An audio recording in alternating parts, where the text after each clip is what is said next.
Good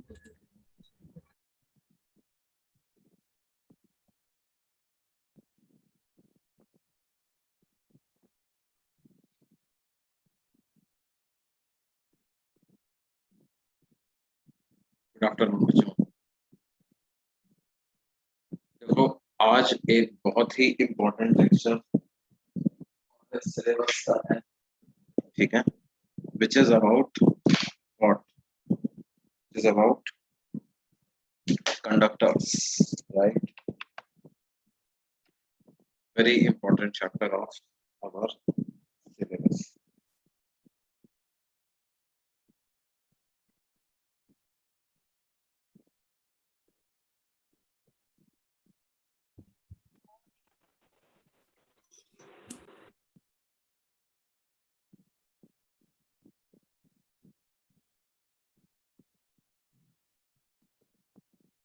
properties of conductors पढ़ रहे थे और हमने दो पॉइंट पढ़ लिए थे। पहला पॉइंट था E inside conductor,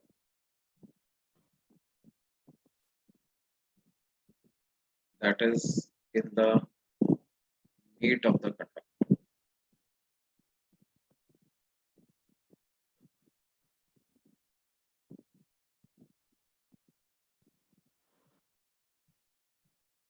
is always zero.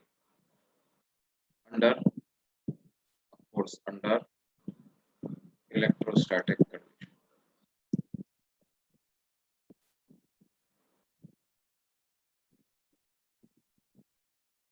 और दूसरा हमने कहा था intensity of electric field at the surface of any conductor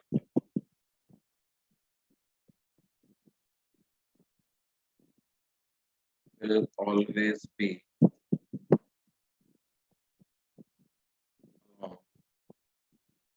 normal to the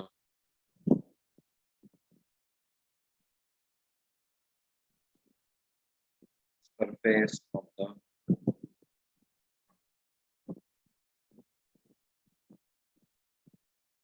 ये दो प्रॉपर्टीज हमने पिछली क्लास में पढ़ी। अब क्या है, अगली प्रॉपर्टी पे आते हैं। Property number 3,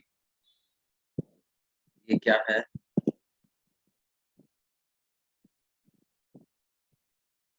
Charge on any conductor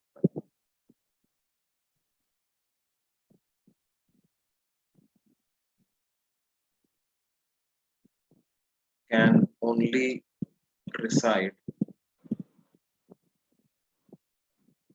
at the surface of the,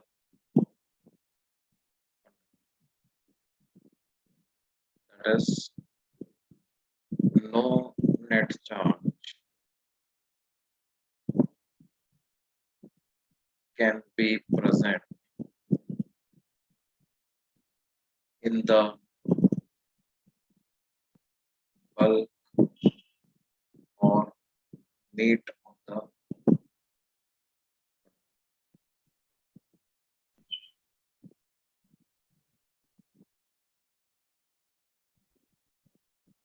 पिछला पेज जो है वो पिछली क्लास का ही है, ठीक है, there is nothing new in that.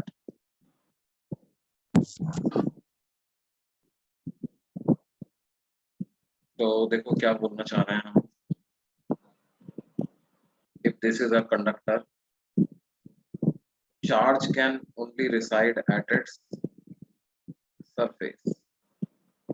No charge can be present in the bulk of the conductor. It can only reside at the surface. It can never be present at the bulk. मतलब bulk में क्या होगा, electron और proton का perfect balance हमेशा बना रहेगा। Why is it so? We can prove it with the help of Gauss law. आप मान लो ऐसी कोई बाउंड्री कंडक्टर के अंदर कोई भी कंसिडर करो, क्लोज्ड सरफेस कंसिडर करो, इस सरफेस के हर पॉइंट पर intensity of electric field zero है। अगर सरफेस के हर पॉइंट पर intensity of electric field zero है, इसका मतलब इस सरफेस से पास होने वाला फ्लक्स जीरो होना चाहिए। और अगर सरफेस से पास होने वाला फ्लक्स जीरो है, इसका मतलब इस सरफेस के अंदर जो चार्ज है वो भी जीरो होना चाहिए। And this will be true for any close surface. आप इस तरह की कोई भी क्लोज सरफेस बना लो, उसके हर पॉइंट पर इंटेंसिटी ऑफ इलेक्ट्रिक फील्ड कितना है?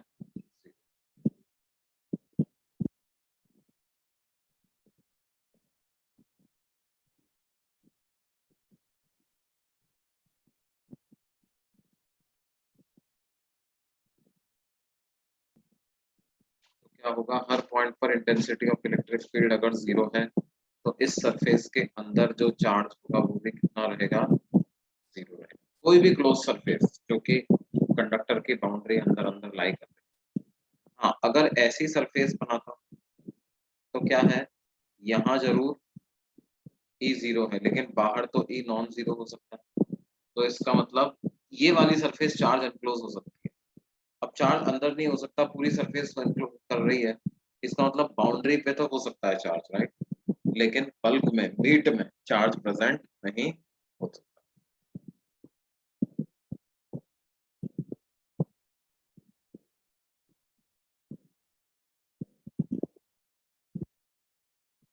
ये बात समझ में आती है भाई सबको?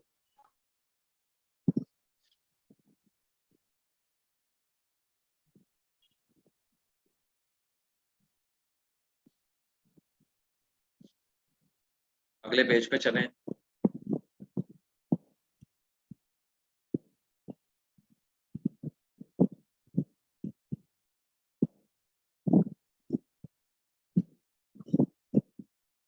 देखो,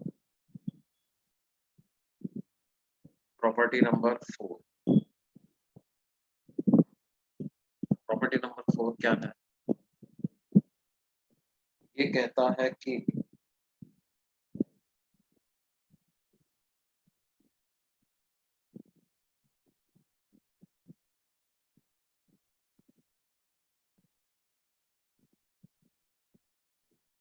the entire body of a conductor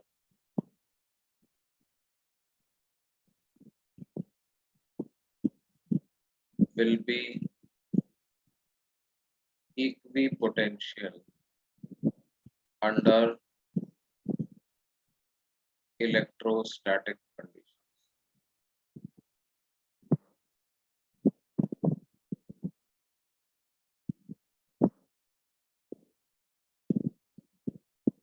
Even the surface of the conductor will also be equipotential.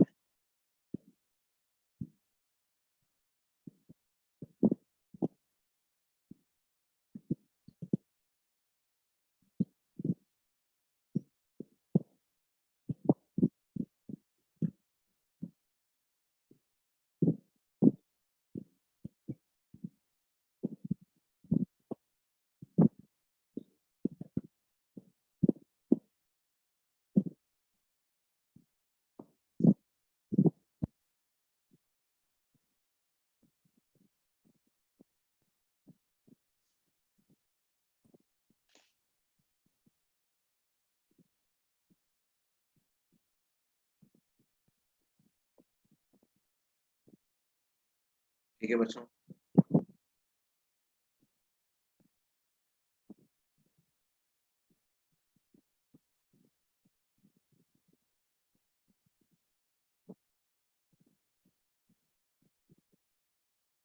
क्यों ऐसा क्यों है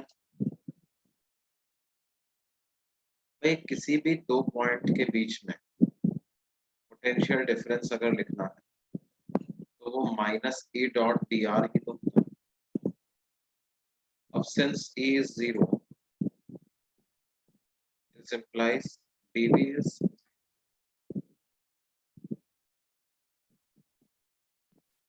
इलेक्ट्रोस्टैटिक कंडीशन का मतलब ये है कि चार्ज रेस्ट पे है, इलेक्ट्रिक फील्ड कांस्टेंट है, मैग्नेटिक फील्ड नहीं है, इस तरह की condition. Charges are at rest, electric field is not varying with time, whatever it is not varying with time, है ना। डायनामिक सिनेरियो नहीं है, मतलब जैसा मैं तुम्हें इसका काउंटर एग्जांपल दूं तो when there is an electric current in a wire, that condition is not electrostatic condition, ना। किसी वायर में इलेक्ट्रिक करंट फ्लो हो रहा है तो उसको हम इलेक्ट्रोस्टैटिक कंडीशंस नहीं कहते।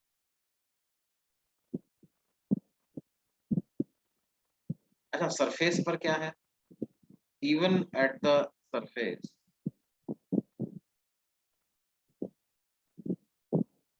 if we take dr vector along the surface, then E is perpendicular to dr vector, which implies E dot dr is going to be 0.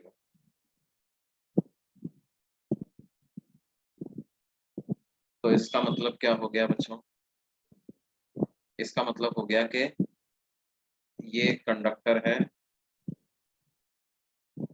इसके हर पॉइंट का पोटेंशियल V ही रहने,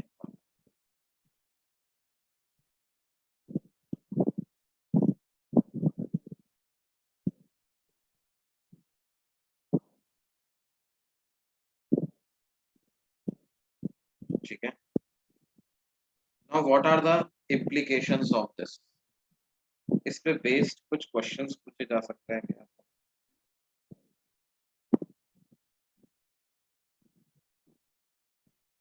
बिल्कुल पूछे जा सकते सर हैं। हाँ बोलो। ये सरफेस वाला वापस बताओ ना। अरे वापस क्या भाई, कितनी बार तो बता चुके हैं, इक्वी पोटेंशियल सरफेस को electric field line perpendicularly cut करती है ना, पुरानी चीज याद रखा करो भाई। अब देखो इस पे क्वेश्चंस क्या है। अब यार कोई चैप्टर की शुरुआत थोड़ी हो रही है, इस चीज को मैं 10 बार बता चुका हूँ। इलेक्ट्रिक फील्ड और इक्वी पोटेंशियल सरफेस 90 डिग्री पे कट करती हैं, पोटेंशियल के समय भी बताया, इलेक्ट्रिक फील्ड लाइन के समय भी बताया, अभी भी बताया, अब बोलो दोबारा बताओ। फिर पुरानी चीज याद रखोगे नहीं तो कैसे काम चलेगा, वो हलवा थोड़ी है भाई यार, सर बना के खिलाते जाएंगे तुम खाते जाओगे, मेहनत तुमको करनी पड़ेगी। हाँ, याद आया क्या, याद ही रखना है हमेशा, वो थोड़ी है तुम्हारी गर्लफ्रेंड की अरे याद आया, हमेशा इसको भूलना ही नहीं है तो। अब सुनो, सवाल किस तरह का पूछा जाएगा देखना, बहुत इंपॉर्टेंट टॉपिक, पूरे इलेक्ट्रोस्टैटिक्स का इसमें यूज आएगा। नाउ लुक एट दिस, ये एक conducting sphere,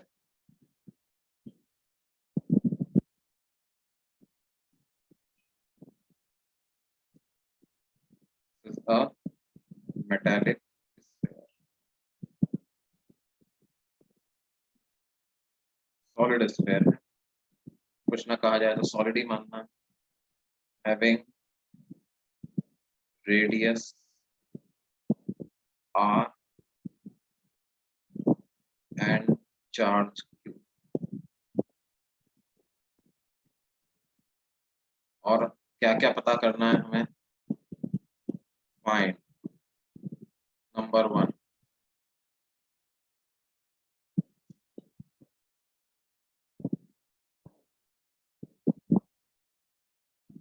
potential at the center of the sphere, number 2 E at a distance small r from the center. तीसरा potential energy of the sphere.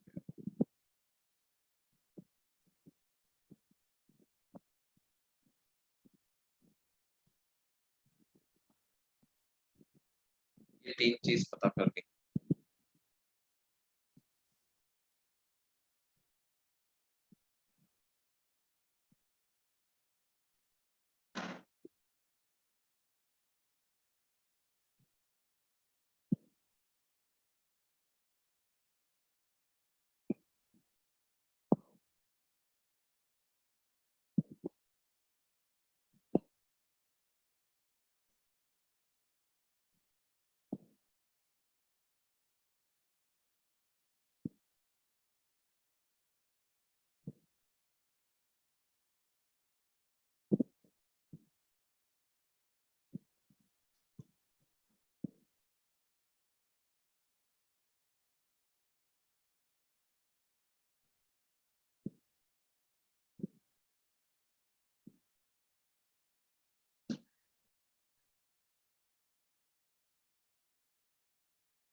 क्या आया बच्चों, क्या जवाब आया? सेंटर पर पोटेंशियल कितना होगा?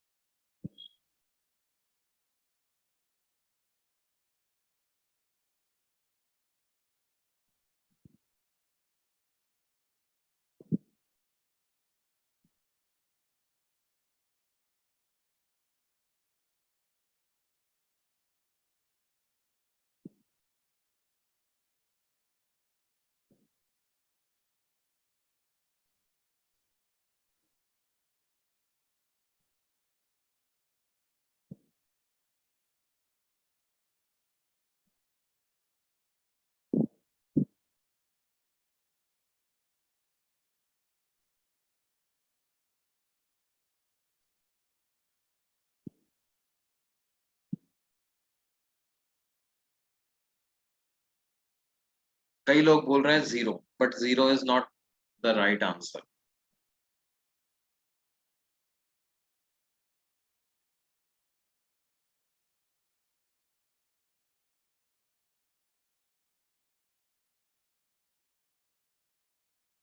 सेंटर का पोटेंशियल होगा K Q by capital are.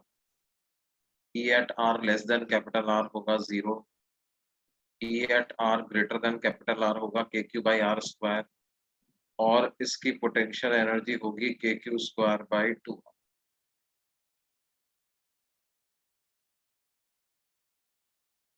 कोई डाउट किसी को?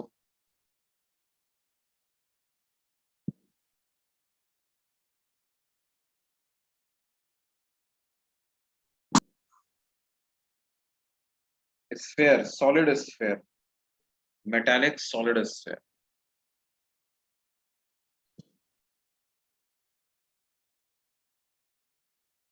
This is a metallic solid sphere having charge capital.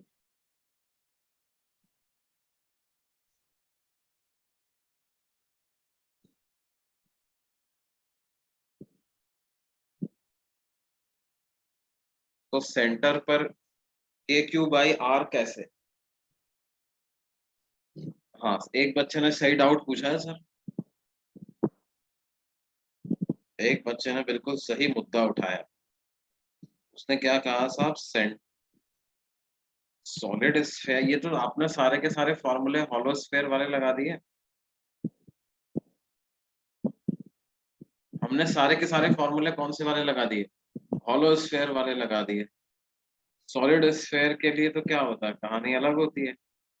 Solid sphere के लिए potential at R less than capital R का क्या फॉर्मूला होता है? K Q by 2r cube into 3r square minus R. तो r को 0 रखो तो पोटेंशियल 3 के क्यू बाई 2r आएगा। Electric field at R less than capital R क्या होता है, K Q by into small R by R Q. हाँ, आर ग्रेटर देन आर के लिए ठीक।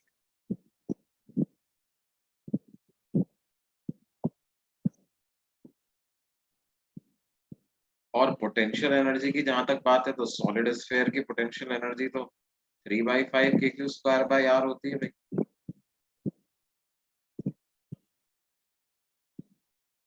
तो ये आंसर, लेकिन क्या है, ये सारे आंसर जो मैंने बाद में लिखे हैं, ऑल दीज आर रॉन्ग, ये गलत। ये बाई चांस सही हो गया क्योंकि दोनों का एक जैसा है।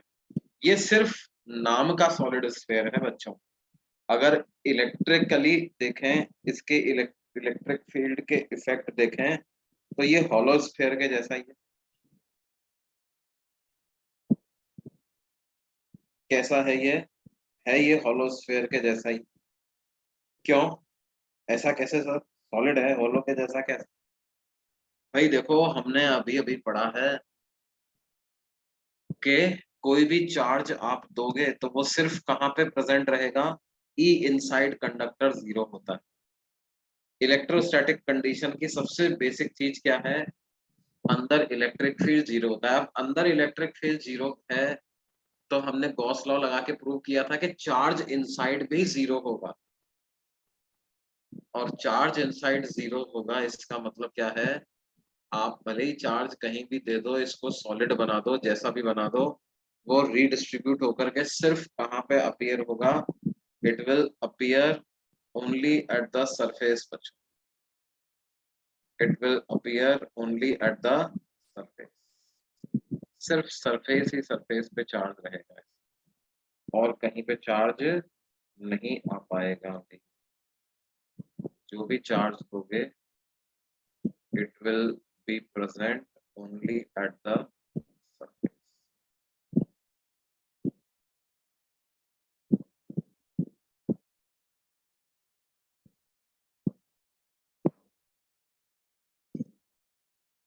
सिर्फ सरफेस पे ही ये चार्ज प्रेजेंट रहे। तो ये नाम का सॉलिड स्फेयर है, इलेक्ट्रोस्टैटिक इफेक्ट कैसे प्रोड्यूस करेगा, हॉलो स्फेयर के जैसा। मतलब अंदर हर पॉइंट पर इलेक्ट्रिक फील्ड जीरो, अंदर हर पॉइंट पर इलेक्ट्रिक फील्ड जीरो, पोटेंशियल हर पॉइंट पर बराबर, यानी K Q by capital are, के क्यू बाई कैपिटल आर, के क्यू बाई कैपिटल आर, के Q by capital are, her point पर पोटेंशियल बराबर।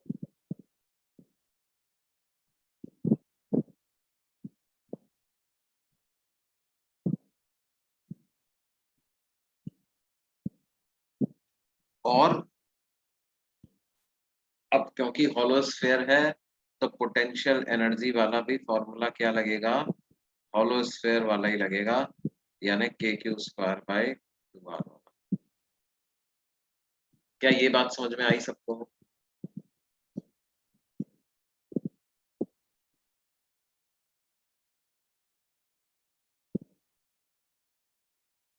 ये कंडक्टर है भाई, यहां से हम आगे बढ़ना चालू करते हैं, ठीक है।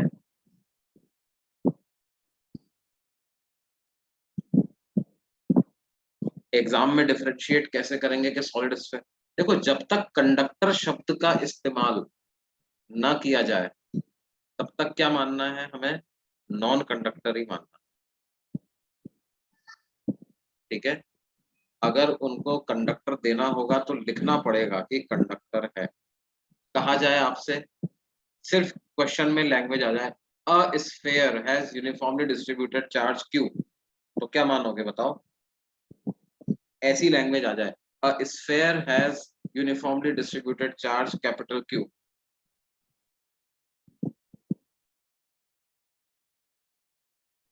अगर ऐसा आ जाए, अ sphere has uniformly distributed charge capital Q, तो क्या मानेंगे, नॉन कंडक्टिंग स्फीयर है और अंदर पूरा कैपिटल क्यू चार्ज बना हुआ है, यानी solid sphere.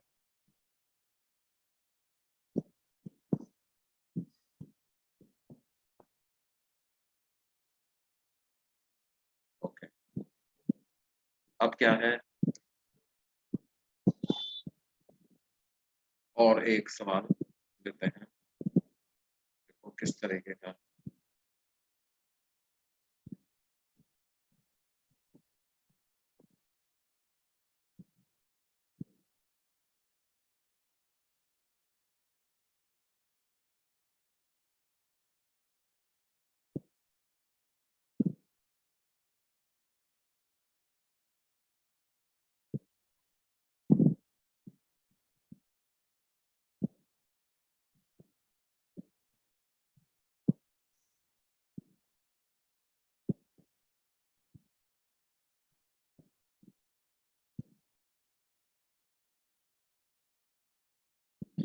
There is a solid sphere.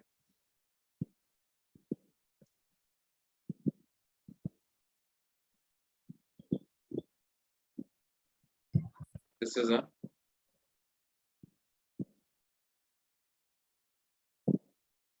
neutral uncharged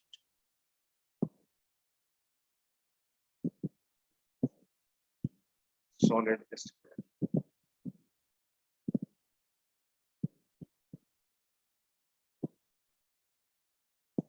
of radius capital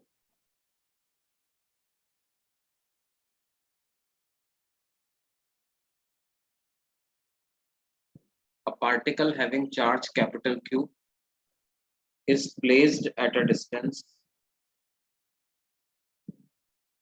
2r from the surface of the potential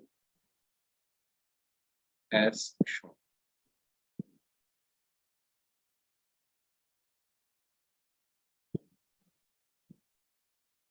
to R distance पर रखा हुआ।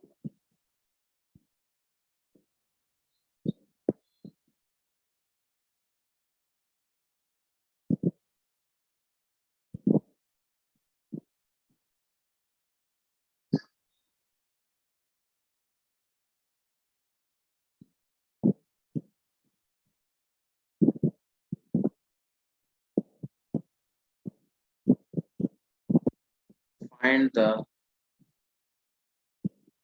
electric potential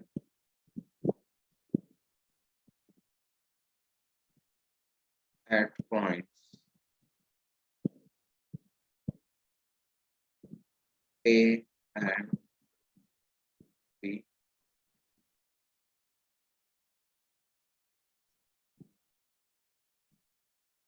Find the electric potential at points A and A और B point पे electric potential हमें बताना है, और इसके बारे में हमें क्या दिया हुआ है, ये हमें दिया हुआ है this is an अनचार्ज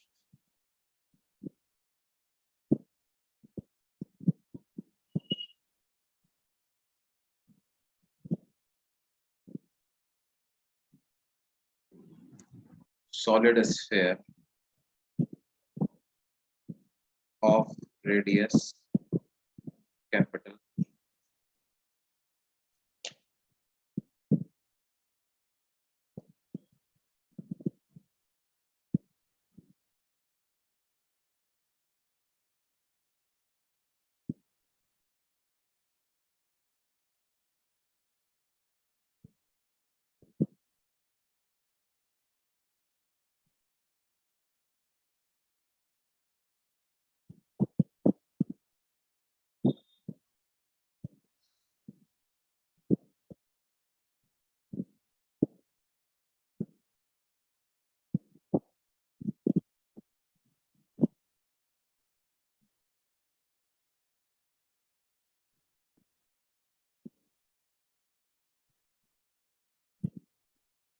conducting, yes, uncharged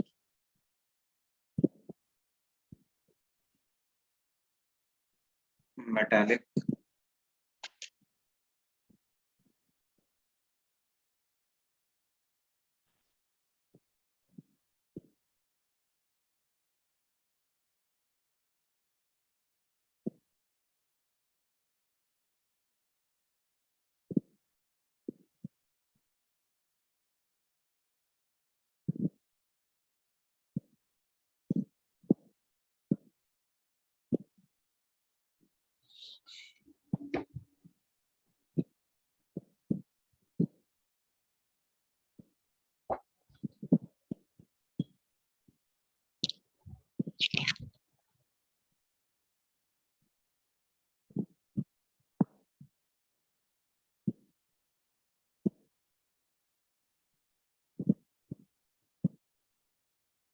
देखो भाई, पोटेंशियल पूछ रहे हैं, इलेक्ट्रिक फील्ड मत बताओ।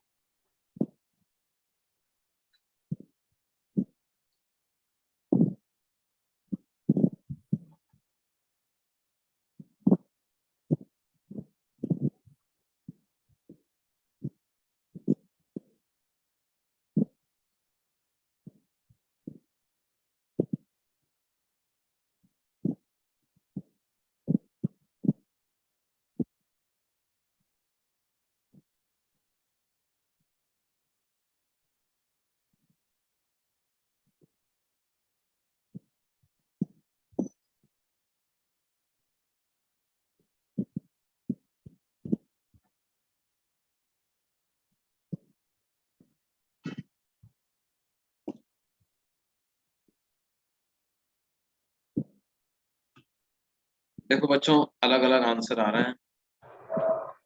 कोई बोल रहा है ए पर के क्यू बाई 2r और बी पर के क्यू बाई 4r,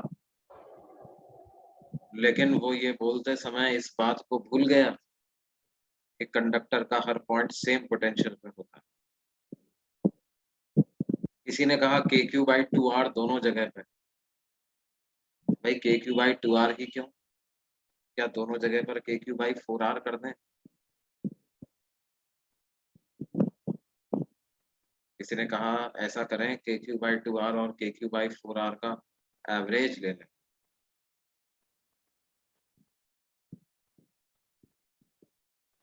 सबके अलग अलग मत हैं, लेकिन लॉजिकली कोई नहीं सोच रहा।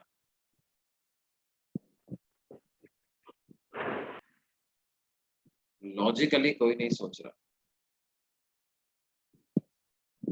क्या एक बात बताओ बच्चों,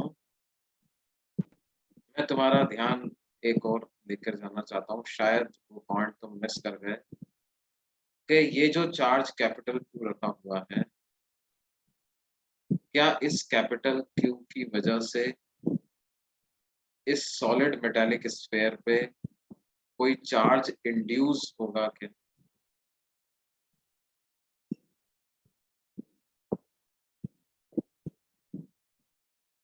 हो सकता है वाली बात नहीं है, होगा कि नहीं। ठीक है, निश्चित आंसर चाहते हैं।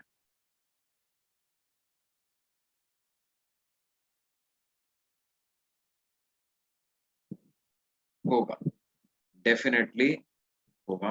क्यों नहीं होगा? क्यों होगा साहब? तो ये चार्ज है, ये इलेक्ट्रॉन्स को खींचेगा, और ये कंडक्टर है, इसके अंदर तो कई सारे फ्री इलेक्ट्रॉन्स हैं, तो बिल्कुल वो फ्री इलेक्ट्रॉन चले जाएंगे। लेकिन क्या कोई भी नेट चार्ज इसके वॉल्यूम के अंदर आ पाएगा क्या? वॉल्यूम के अंदर कोई भी नेट चार्ज नहीं आ पाएगा। चार्ज आएगा तो सही, सरफेस पे आएगा, और सरफेस पे भी ऐसा आएगा कि वो सरफेस जो कि इस चार्ज के पास में है वहां तो नेगेटिव चार्ज आ जाएगा, और वो हिस्सा जो चार्ज से दूर है वहां पे पॉजिटिव चार्ज।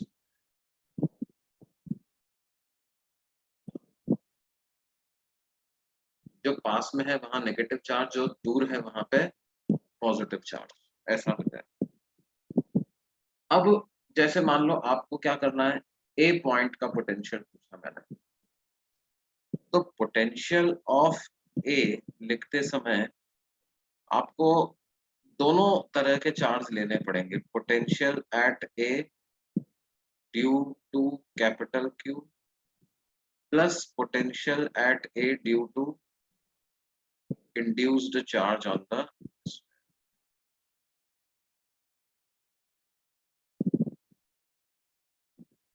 अच्छा, स्फेयर अभी भी ओवरऑल न्यूट्रल ही है।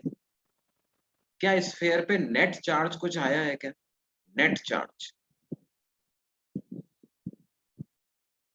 स्फेयर पे नेट चार्ज कुछ नहीं आया, नेट चार्ज नहीं आया स्फेयर, अभी भी स्फेयर है न्यूट्रल ही। ये यस सर कौन बोल रहा है? अभी भी स्फेयर पूरी तरह से न्यूट्रल है, जितना नेगेटिव चार्ज है उतना ही एग्जैक्टली पॉजिटिव चार्ज उसके पास है।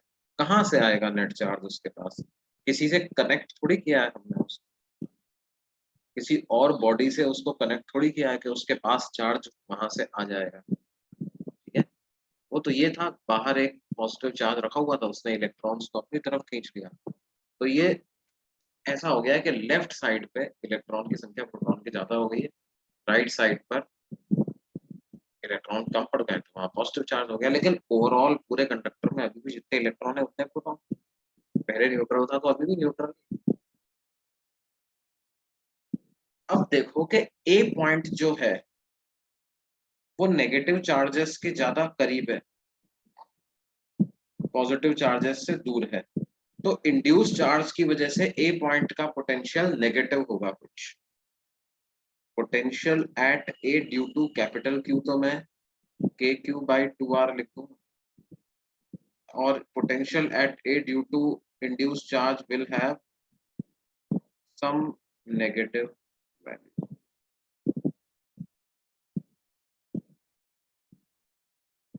इसकी कुछ नेगेटिव वैल्यू इसकी रहेगी। Potential at A due to induce charge on sphere will have some negative. क्या ये बात समझ में आती है सबको? मानते हैं इसको? भले ही टोटल चार्ज स्फीयर पे 0 है, लेकिन ए पॉइंट का पोटेंशियल उस इंड्यूस चार्ज की वजह से कुछ नेगेटिव होगा, क्योंकि ए पॉइंट के नेगेटिव चार्ज पास में है, पॉजिटिव चार्ज दूर है। अब ये सम नेगेटिव वैल्यू कैसे निकालें, अभी देखते हैं अपन। अगर बी पॉइंट की बात करें तो बी पर भी फिर से वही कहानी आएगी कि potential at B due to capital Q plus potential at B due to induced charge on sphere. तो क्या आएगा? Potential at B is equal to potential at B due to capital Q, तो वो आ जाएगा के Q divided by 2r plus 2r, यानी कि 4r, plus potential at B due to induced charge on a sphere.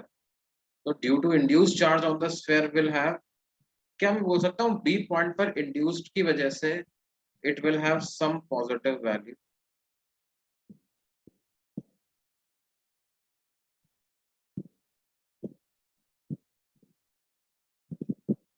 It will be some positive value due to induced charge, है ना? अब ये कैसे, इसको फाइनली पता कैसे लगाएं? हमें ये तो समझ में आ गया कि ए पॉइंट का पोटेंशियल के क्यू बाई 2r से तो कम होगा, बी का पोटेंशियल के क्यू बाई 4r से तो ज्यादा होगा। अच्छा, एक चीज और पता है, दोनों का पोटेंशियल बराबर भी होगा, दोनों का इक्वल होगा, है ना? अच्छा, इस स्फीयर के जितने भी पॉइंट्स हैं सबका पोटेंशियल बराबर होगा। मैं क्या करूं, ना ए का पोटेंशियल पता लगाऊं ना बी का पता लगाऊं, मैं सेंटर ऑफ द स्फीयर का पोटेंशियल पता लगा लेता हूं। ऐसा करते हैं, पोटेंशियल ऑफ पॉइंट सी पता लगा लेते हैं। अगर सी का पता लग गया तो वही ए और बी का भी हो जाएगा। All the points of a sphere are equipotential under electrostatic condition. तो हम लिखें पोटेंशियल एट सी, कैसे लिखेंगे? Potential at C due to point charge capital Q plus potential at C due to the solid.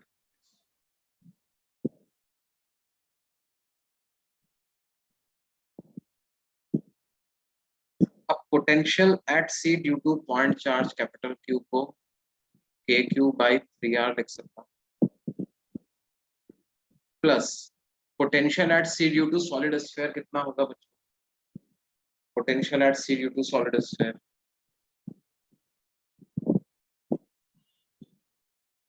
क्या इसको मैं 0 बोल सकता हूँ क्या? Very good. Potential at centre due to solid sphere कितना होगा? 0, क्योंकि जितना नेगेटिव चार्ज है उतना ही पॉजिटिव चार्ज है, और है सरफेस पर, और सरफेस की सेंटर से दूरी हर पॉइंट से बराबर होती है। तो जितना नेगेटिव पोटेंशियल सेंटर पे आएगा उतना ही सेंटर पर पॉजिटिव पोटेंशियल भी आएगा, यानी कि सेंटर का पोटेंशियल हमें पता चल गया बच्चों, k3/3r है,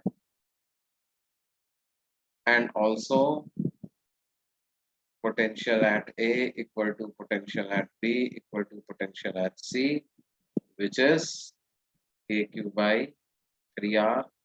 So this will be our final answer. ये हमारा फाइनल आंसर।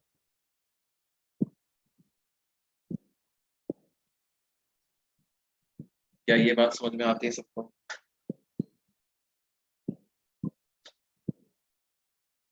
सर इसमें अगर जो मतलब स्फीयर की वजह से आ रहा है ए पॉइंट पे, उसको अगर एक्स माने और बी पे भी सर उस हिसाब से साइन के से करे तो सर एक्स निकाल सकते हैं ना फिर उससे, लेकिन सर अलग आंसर आ रहा है।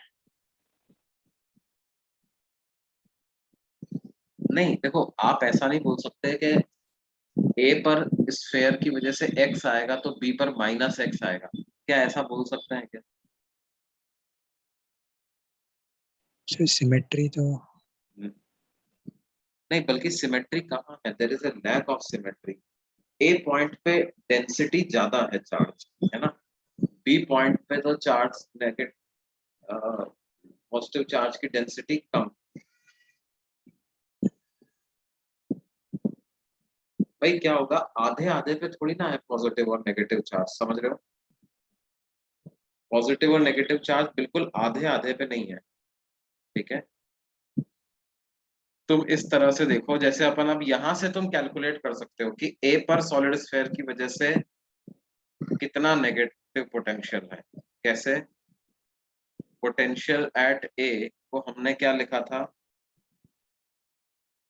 k3/2r plus potential at A due to solid sphere, और ये किसके बराबर आया है?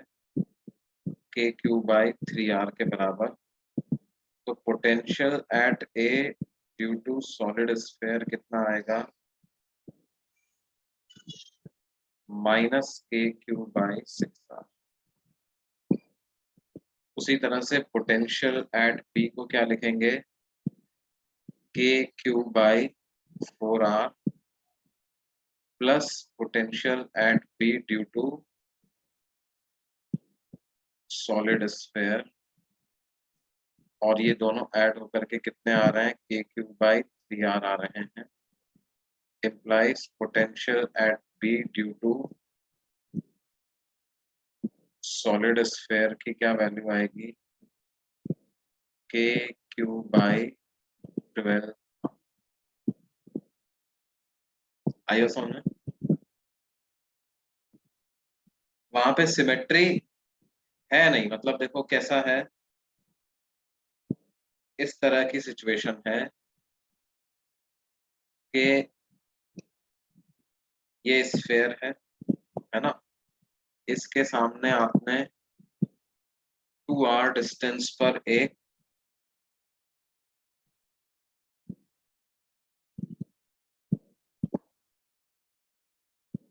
पॉइंट चार्ज रखा है, तो ये पॉइंट चार्ज की वजह से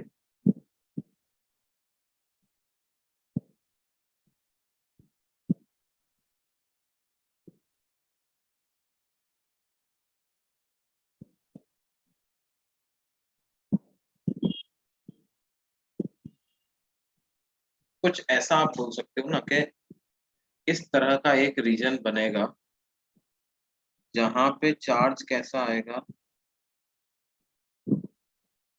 जहां तक चार्ज नेगेटिव रहेगा। क्यों बेटे? और फिर इसके बाद चार्ज कैसा रहेगा?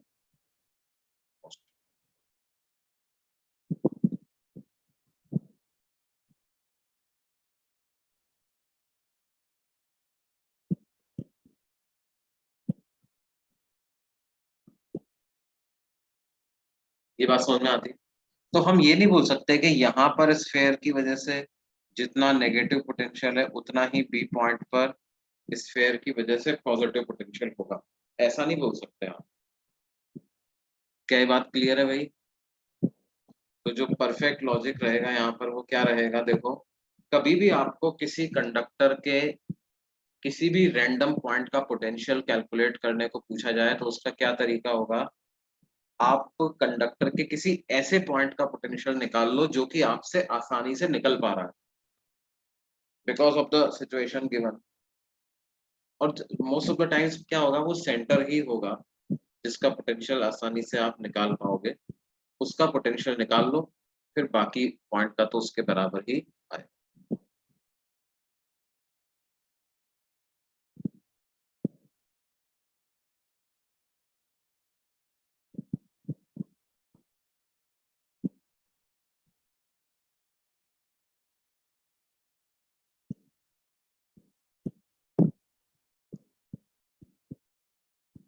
अब देखो जैसे इसी तरह का एक और सवाल दे रहा हूँ, है ना। मान लो हमें कहा जा रहा है कि हमारे पास एक क्या है, सॉलिड स्फीयर,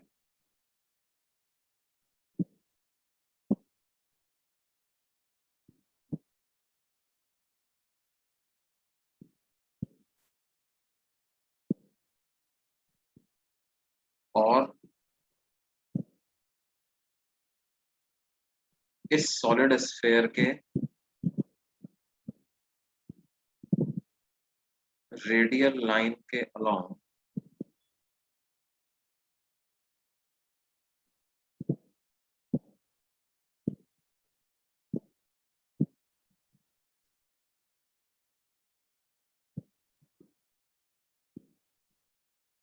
एक डाइपोल रखा हुआ है जिसका डाइपोल मोमेंट है p।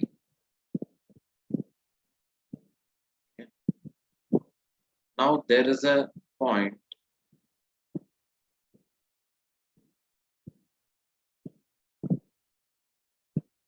लाइक दिस,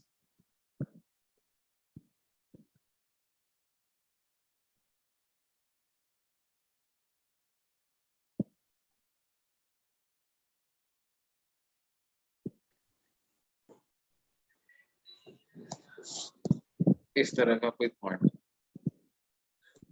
ये पॉइंट का नाम दे देते हैं सम पॉइंट ए, ठीक है। ये एंगल है थीटा और ये डिस्टेंस हमें दी हुई है r, ठीक है। तो हमें क्या करना है, हमको पता करना है solid sphere, this is conducting and neutral.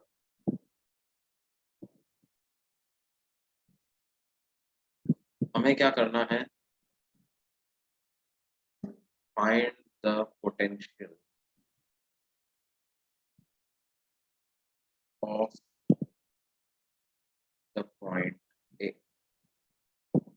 A point का पोटेंशियल हमको पता, find the potential of the point A.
एक बच्चे ने सही आंसर दिया।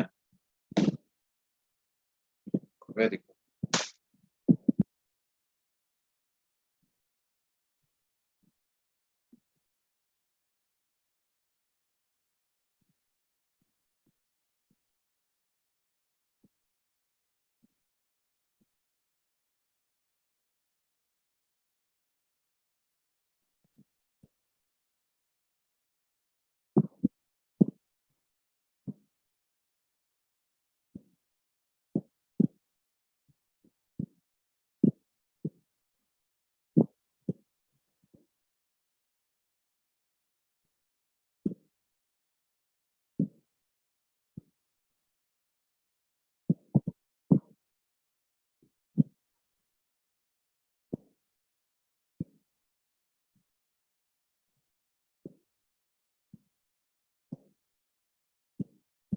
देखो यहाँ पर दिक्कत फिर वही आएगी, क्या के,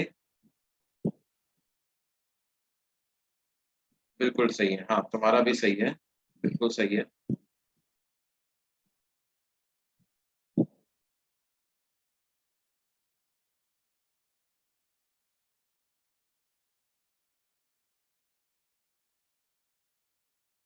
लेकिन बस पॉइंट वही है कि क्या है, हमें कैपिटल आर तो दिया हुआ नहीं है ना, कैपिटल आर हमें दिया हुआ नहीं है, तो हमें आंसर स्मॉल आर और थीटा के टर्म्स में बताना पड़ेगा। देखो बच्चों क्या तरीका है इसका, again some charges will be induced on A, so finding potential of A directly will be difficult. So instead of finding potential at A, what we do is potential at A is going to be equal to potential at C. तो हम potential at C पता लगाते हैं। अब potential at C कैसे पता लगाएं? C point तो डाइपोल के एक्सिस पे ही लाई करता है, तो पोटेंशियल एट C कितना हो जाएगा, Kp डिवाइडेड बाई P और C के बीच की डिस्टेंस अगर D है तो स्मॉल d का square. Now what is D? यहाँ से इस पर आप परपेंडिकुलर ड्रॉप कर दो, ये एंगल 90 डिग्री हो जाएगा, तो इस डिस्टेंस को हम बोल रहे हैं d। तो हम क्या लिख सकते हैं, d cos थीटा बराबर है स्मॉल r के, यानी d को लिख सकता हूँ r divided by cos theta. इसका मतलब पोटेंशियल एट पॉइंट C आ जाएगा Kp divided by r by cos theta का स्क्वायर, यानी Kp cos square theta by r।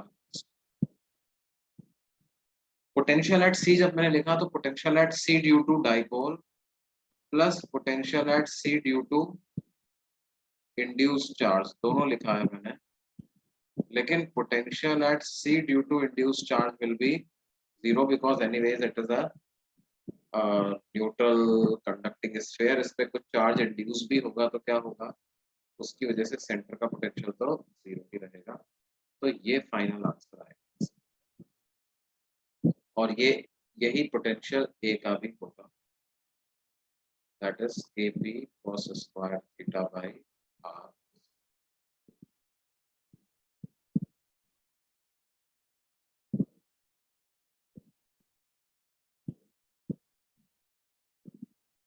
या हाँ, जैसे किसी एक बच्चे ने क्या किया, स्फेयर की रेडियस को कैपिटल आर मान लिया, तो फिर उसने पोटेंशियल डी स्क्वायर को small r square plus capital R square भी लिख दिया, तो उस पर पोटेंशियल लिख दिया Kp by small r square plus capital are.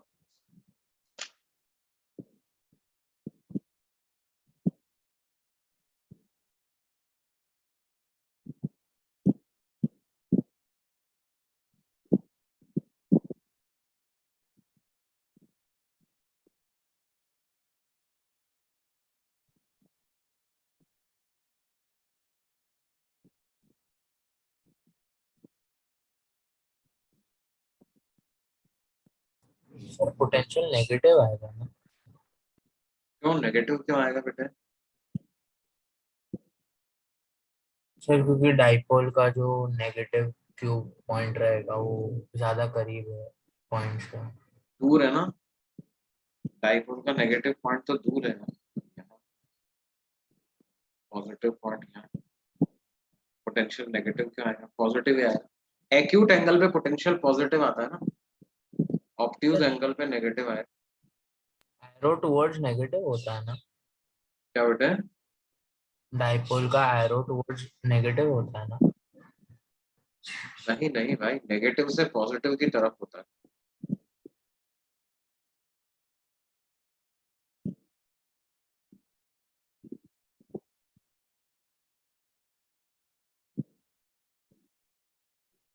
Dipole का एरो किधर होता है? नेगेटिव से पॉजिटिव की तरफ।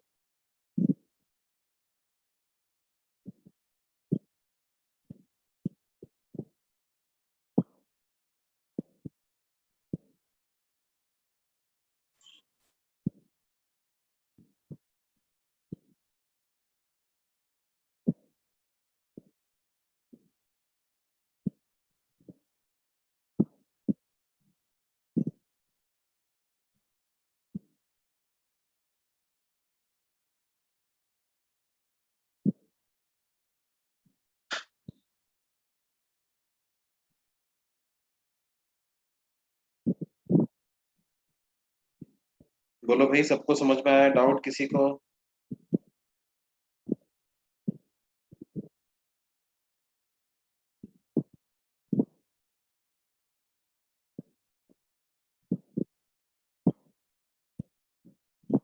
हाँ बिल्कुल ऐसा।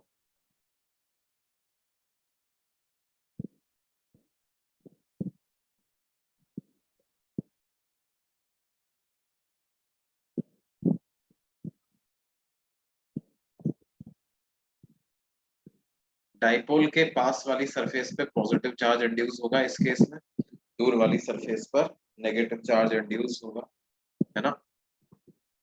वो नेगेटिव और पॉजिटिव मिलकर के क्या होगा? सेंटर पे कोई पोटेंशियल जनरेट नहीं करेंगे।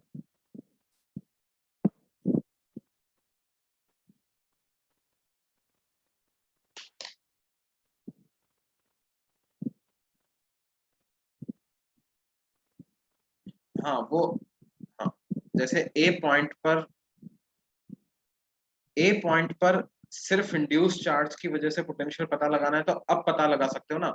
Now that we have calculated total potential at A, we can calculate potential at A due to induce charge on the sphere, है ना। जैसे मान लो अगला सवाल अपन लिखते हैं कि इन द प्रीवियस प्रॉब्लम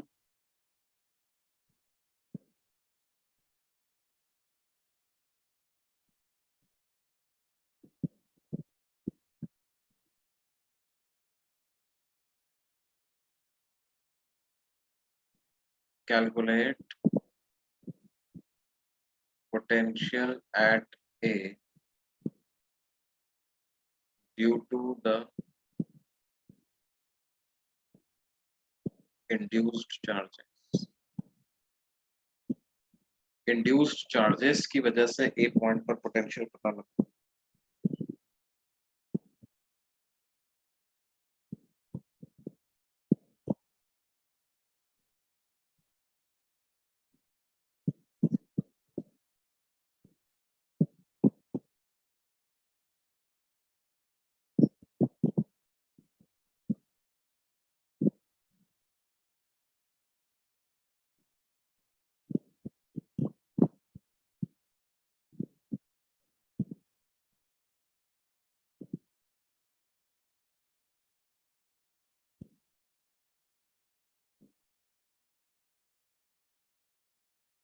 जैसे ये डाइपोल हो गया, है ना।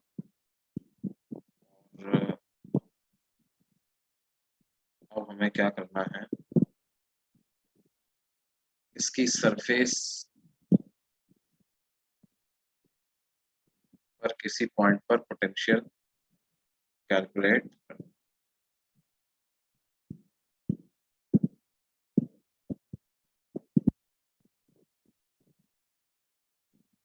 ये सेंटर है, हमें ये डिस्टेंस स्मॉल आर दी हुई है, ये एंगल थीटा दिया हुआ। अब potential at A is equal to potential at C. Potential at A क्या है? Potential at A due to dipole plus potential at A due to induced charges, ये बराबर है पोटेंशियल एट सी के। पोटेंशियल एट सी हमने देखा है K P cos square theta by r square के बराबर है। Potential at A due to dipole लिखूंगा तो वो आ जाएगा K P cos theta by r square plus potential at A due to induced charges, तो ये दोनों ऐड होकर के बराबर आ गए K P cos square theta by r square के। इसका मतलब potential at A due to induced charges कितना आ गया?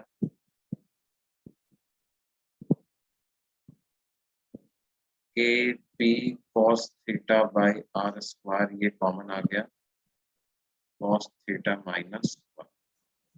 यस, या इसको क्या लिख सकते हैं? Minus K P cos theta by r square into one minus cos theta. This is potential at A due to induced.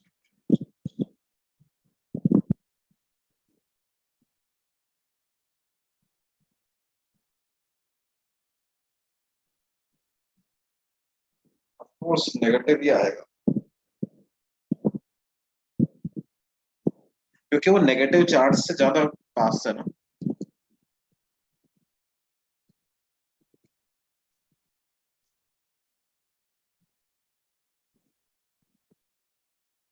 बोलो भाई, क्या ये बात समझ में आती है सबको?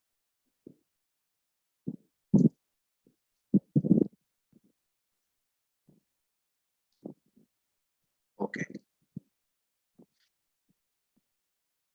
और देखो बच्चों इसमें कंडक्टर में और क्या क्या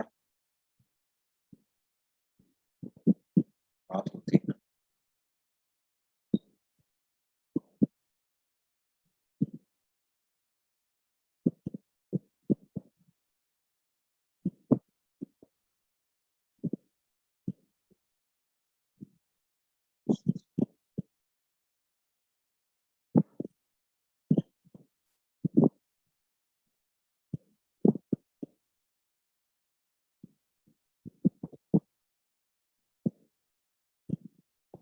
डी का वैल्यू तो आर अपॉन कॉस थीटा है ना बेटा। डी का value r divided by cos theta है, आर के बराबर क्या है?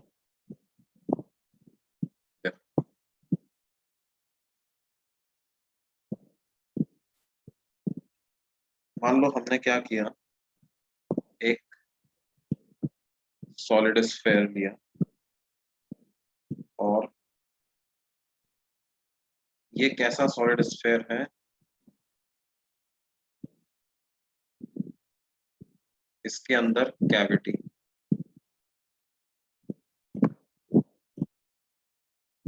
और वो कैविटी भी कैसी है? Spherical cavity.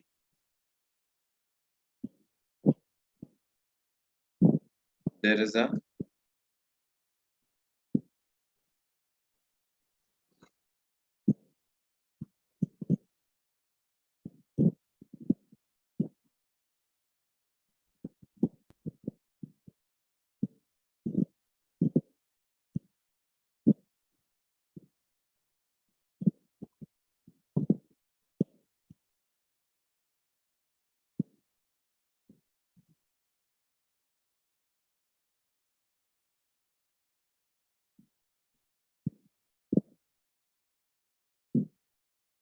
अब हमें कहा जा रहा है कि the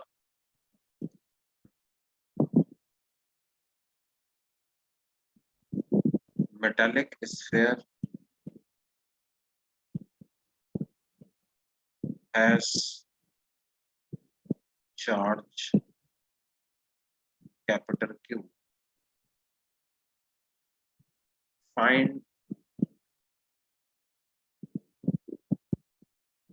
that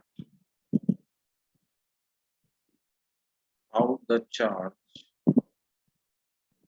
capital Q will be distributed in the metallic sphere. इस मेटालिक स्फीयर में ये चार्ज कैसे डिस्ट्रीब्यूट होगा ये हमें पता लगा।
कहाँ कहाँ पे जाएगा ये charge?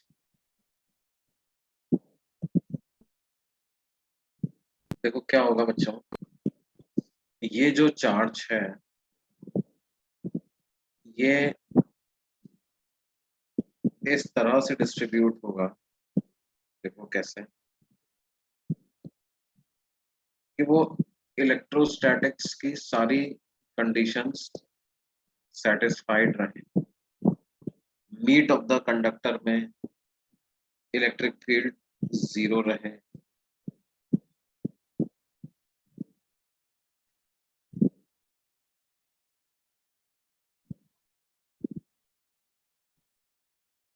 Meet of the conductor में कोई भी चार्ज कंडक्टर के पास ना रहे।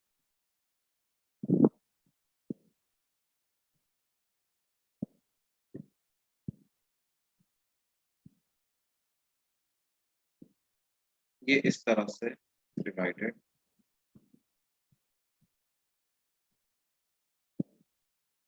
क्या होगा, ये जो इनर सरफेस है ना, इनर बाउंड्री पे कोई चार्ज नहीं है।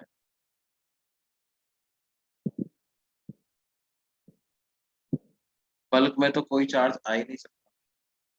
पूरा का पूरा चार्ज जो होगा वो आउटर बाउंड्री पे ही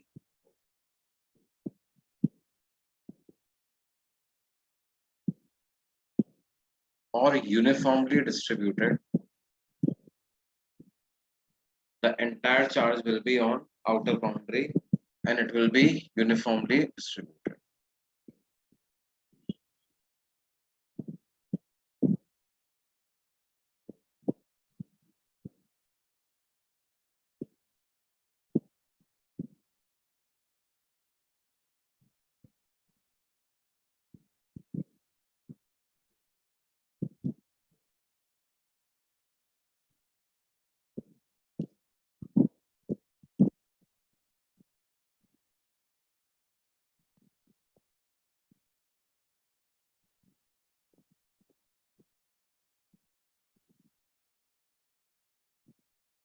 क्या ये बात समझ में आ रही है?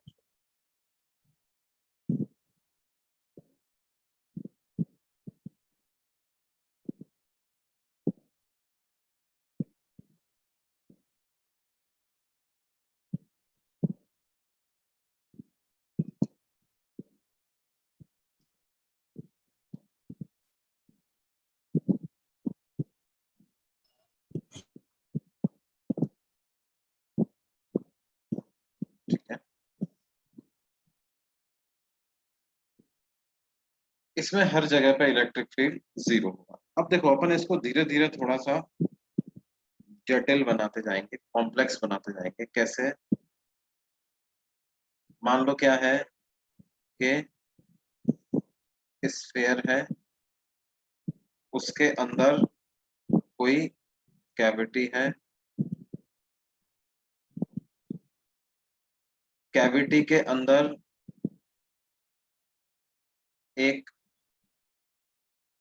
सेंटर पर पॉइंट रखा हुआ है कैपिटल क्यू, स्फीयर पे चार्ज कैपिटल क्यू दिया हुआ है ना, और ये एक मेटालिक हॉलो स्फीयर है।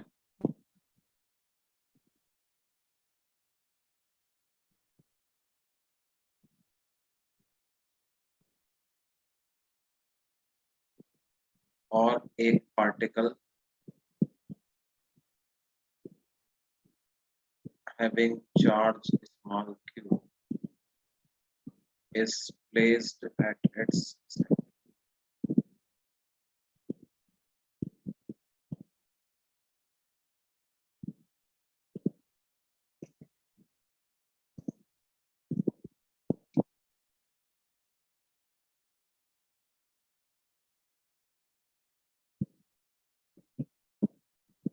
अब हमें पता लगाना है कि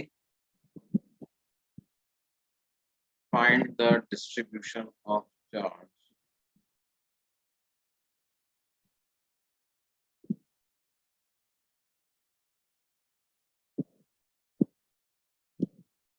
on the sphere.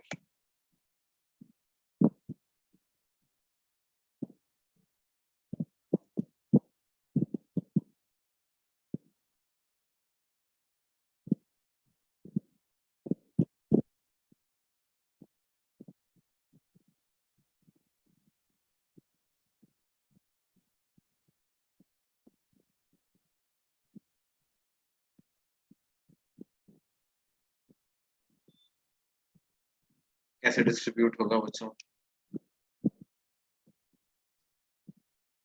देखो क्या है, अगर हम देखें तो इन सारे पॉइंट्स पर इलेक्ट्रिक फील्ड 0 होना चाहिए। At all these points, intensity of electric field must be 0.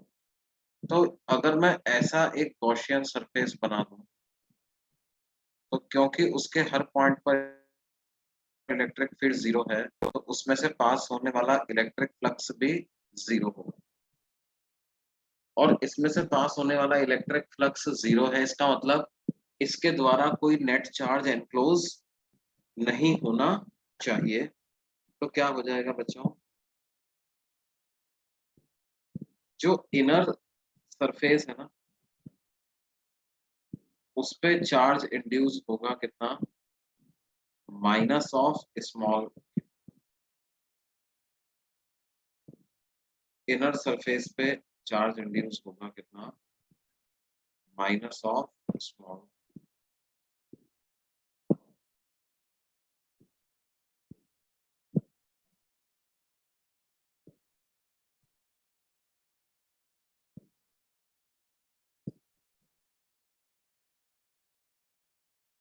क्योंकि यहाँ पर रखा हुआ है Q, और जैसी ऐसी गॉसियन सरफेस अगर मैं बनाता हूँ, तो उस गॉसियन सरफेस में टोटल चार्ज एनक्लोज्ड होना चाहिए 0,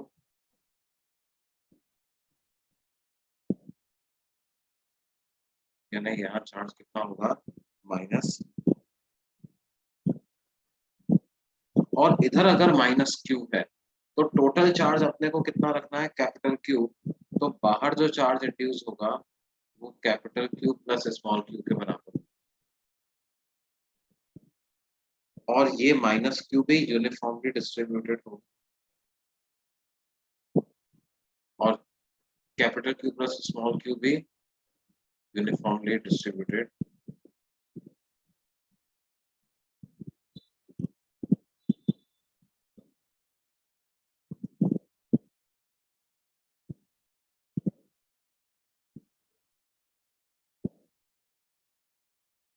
क्या ये बात सबको समझ में आती? दोनों ही charge uniformly distributed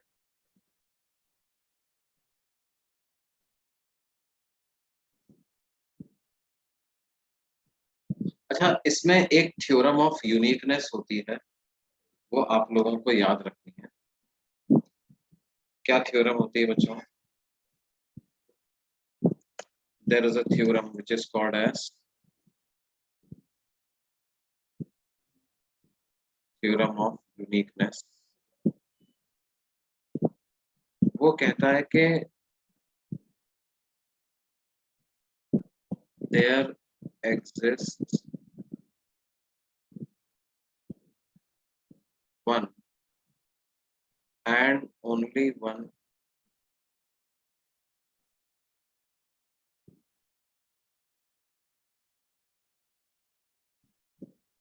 charge distribution on a conductor so that electric field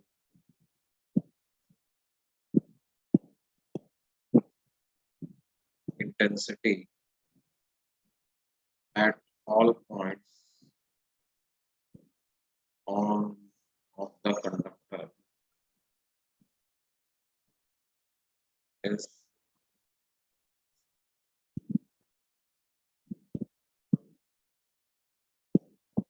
है ना। और अगर आपने कोई एक डिस्ट्रीब्यूशन चार्ज तुक्के से पता कर लिया है तो वही अंतिम चार्ज डिस्ट्रीब्यूशन होगा। उसके अलावा कोई दूसरा चार्ज डिस्ट्रीब्यूशन ऐसे इनफाइनाइट जगहों पर इंटेंसिटी को जीरो नहीं करवा पाएगा। अब देखो ये जो चार्ज डिस्ट्रीब्यूशन मैंने बताया है, क्या वो चार्ज डिस्ट्रीब्यूशन इंटेंसिटी को जीरो कर पा रहा है? वो charge distribution infinitely many points पर इंटेंसिटी को क्या करवा पा रहा है? जीरो करवा पा रहा है। कैसे जीरो करवा पा रहा है? कि यहाँ चार्ज है minus Q, Q minus Q और माइनस क्यू मिला करके यहाँ पर अंदर किसी भी पॉइंट पर जीरो कर देंगे। और यहाँ चार्ज है क्यू प्लस क्यू, तो अकेले इसकी वजह से तो अगर ये चार्ज यूनिफॉर्मली डिस्ट्रीब्यूट हो जाए तो यहाँ पर कोई इलेक्ट्रिक फील्ड होगा ही नहीं। और ये यही लॉजिक अपन इन सारे पॉइंट्स के लिए बोल सकते हैं। इन सारे पॉइंट्स पर एक ही बात हो रही है, क्या? ये पॉइंट चार्ज और इनर सरफेस पे इंड्यूस चार्ज, इन सारे पॉइंट पर इलेक्ट्रिक फील्ड जीरो कर देते हैं। और बाहर वाला Q plus Q uniformly distribute कर दिया तो बाहर वाला भी हर पॉइंट पर इंडिविजुअली भी जीरो प्रोड्यूस करेगा। तो क्या होगा? इस कंडक्टर के अंदर हर पॉइंट पर इलेक्ट्रिक फील्ड जीरो इस तरह के चार्ज डिस्ट्रीब्यूशन से हो जाएगी। तो यही हमारा आंसर होगा। फिर हमें कोई चिंता करने की जरूरत नहीं, कह रहे कोई दूसरा आंसर भी ढूंढे। ठीक है। अच्छा, आप लोगों की क्लास है क्या अभी? कुछ बच्चों की अभी मैथ्स की क्लास है, ऐसा मैसेज कर रहे हैं मेरे। तो ठीक है बच्चों, मैथ्स की क्लास का टाइम हो गया तो मैथ्स की क्लास करने जाओ। ठीक है, तो हमने ये कंडक्टर में बेसिकली काफी कुछ पढ़ लिया है, थोड़ा बहुत पार्ट और बच रहा है और उसको हम अगली क्लास में टेक दैट। ठीक है, अगली क्लास में मिलते हैं।